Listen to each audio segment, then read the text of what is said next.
আরও একটা নতুন ভিডিওতে সকলকে স্বাগত জানাই। আগের ভিডিওতে আপনারা দেখেছেন আমরা চারজন বিভিন্ন রকম পাবলিক ট্রান্সপোর্ট ব্যবহার করে পৌঁছেছি মঙ্গলগঞ্জ নীলকুঠিতে। নীলকুঠির ইতিহাস সহ যাবতীয় তথ্য সেই ভিডিওতে শেয়ার করেছি।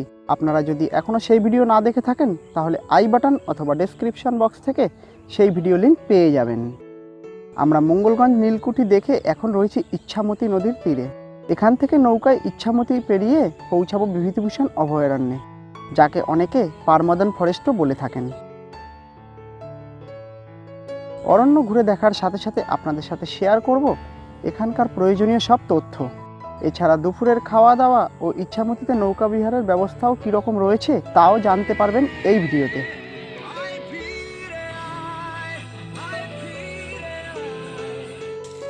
তাহলে দেখতে থাকুন আজকের ভিডিও বিভূতিভূষণ অভয়ারণ্য।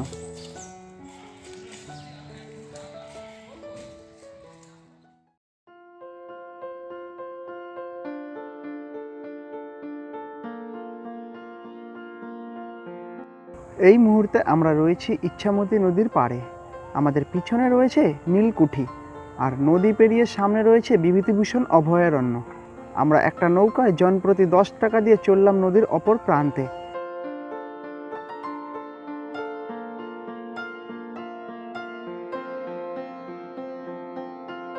ফরেস্টে প্রবেশের এটা মেইন গেট না হলেও যাতায়াতের সুবিধার জন্য অনেকেই এখান দিয়ে প্রবেশ করে। আগে এখানে কোনো টিকিট কাউন্টার ছিল না, তবে কিছুদিন হলো এই নতুন টিকিট কাউন্টারটা তৈরি হয়েছে।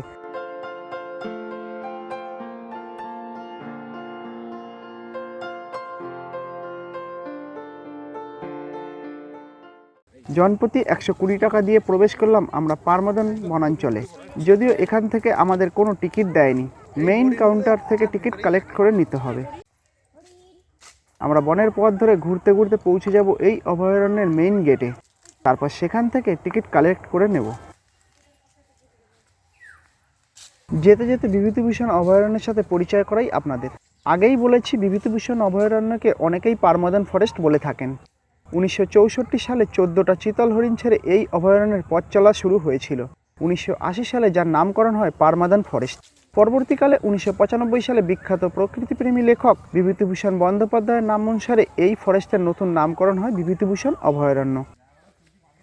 বর্তমানে এই অভয়ারণ্যে বিভিন্ন রকম ভেষজ উদ্ভিদের পাশাপাশি প্রায় 250টার মতন হরিণ রয়েছে। এছাড়া বন্যপ্রাণী বলতে বাদর, হনুমান ও বিভিন্ন পাখির দেখা মেলে এই বনাঞ্চলে।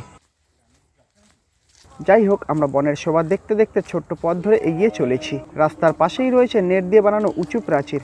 আসলে এই নেটের ভিতরেই হরিণদের দেখা মেলে। নেটের ভিতর সাধারণ মানুষের প্রবেশ নিষেধ। বন্যপ্রাণী দেখতে হলে নেটের বাইরে থেকেই নজর রাখতে হবে। হরিণ দেখবি? ভালো করে দেখতে হচ্ছে, চশমাটা খুলে দেখ।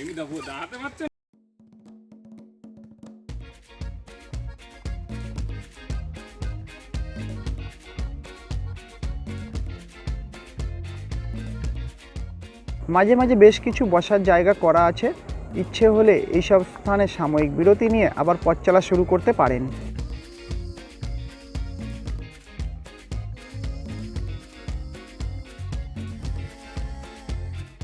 এভাবেই চলতে চলতে আমরা এসে পৌঁছালাম সেই স্থানে যেখানে প্রতিদিন দুপুর 3টের সময় হরিণদের খাবার দেওয়া হয়।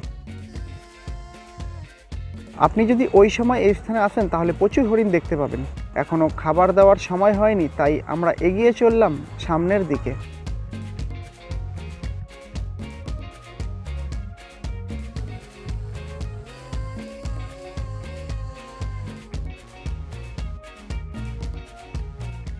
এখানে রয়েছে নানা রকম ভেষজ উদ্ভিদের গাছ। গাছের পাশে তাদের নামও লেখা রয়েছে।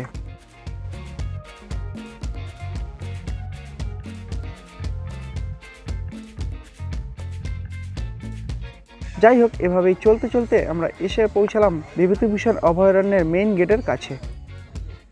আপনারা যারা এখানে আসবেন অতিরিক্ত প্রত্যাশা করবেন না। হরিণের খাবার দেওয়ার সময় ছাড়া হরিণ দেখতে পাওয়া কিন্তু ভাগ্যের ব্যাপার। তবে সুন্দরবনে বাঘ দেখার মতো এতটাও টাফ নয়। খাবার দেওয়ার সময় এলে 100% হরিণ দেখতে পারবেনই। আমরা বন্যপ্রাণী বলতে কয়েকটা হরিণ, বেশ কিছু হনুমান আর নানা রকম পাখির দর্শন পেয়েছি।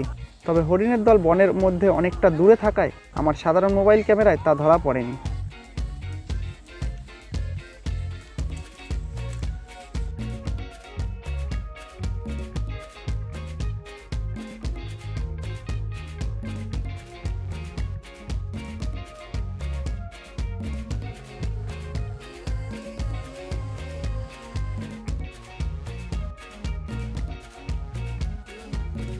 যারা সিন্দ্রানী নলডুগরি হয়ে আসবেন তারা এই গেট দিয়েই এন্ট্রি করবেন।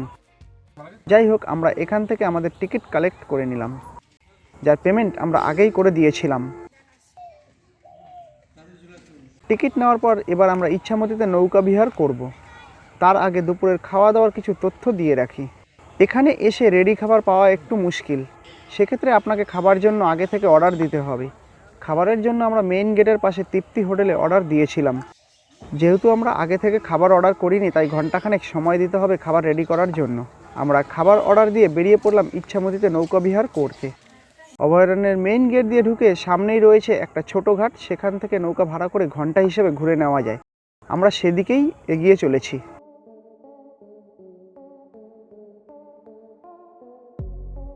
যেতে যেতে দেখা পেলাম খাঁচাবন্দি বেশ কিছু পাখির।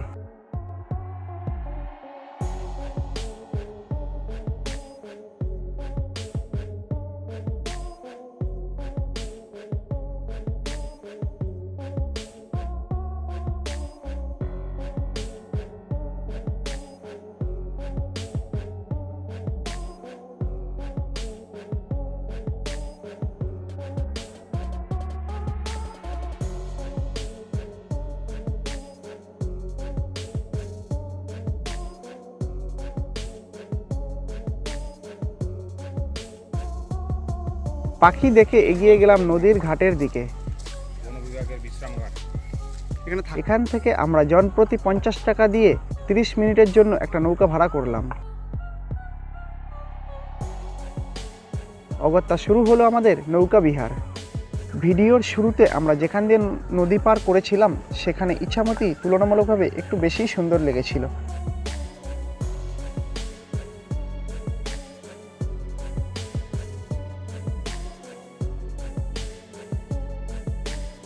আমাদের মতো অনেকেই নৌকা ভাড়া করে নেমে পড়েছেন নৌকা বিহারে।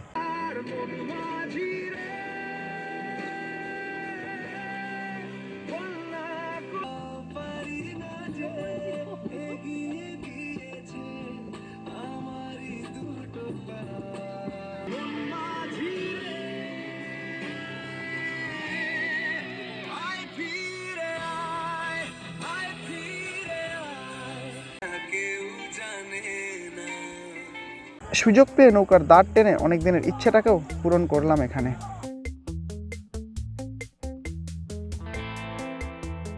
নদীপথে ঘুরতে ঘুরতে কখন যে সময় পার হয়ে যায় বোঝা মুশকিল।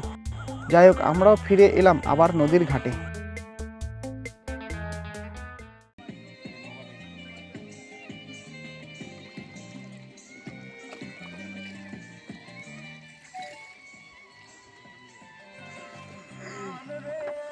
নৌকা থেকে নেমে সোজা চললাম আমাদের খাবার হোটেলের দিকে। ইতিমধ্যে আমাদের খাবারও রেডি হয়ে গেছে।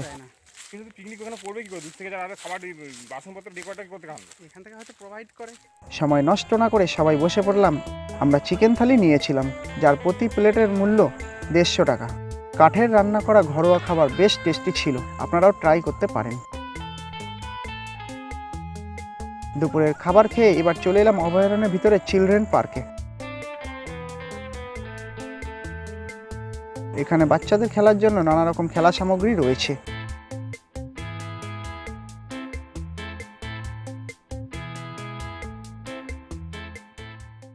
পার্কে বেশ কিছুটা সময় কাটিয়ে অবশেষে আমরাও বাড়ির পথে পা বাড়ালাম। ভিডিওটা আজ এখানেই শেষ করছি। আবার দেখা হবে নতুন কোনো ভিডিওর সাথে।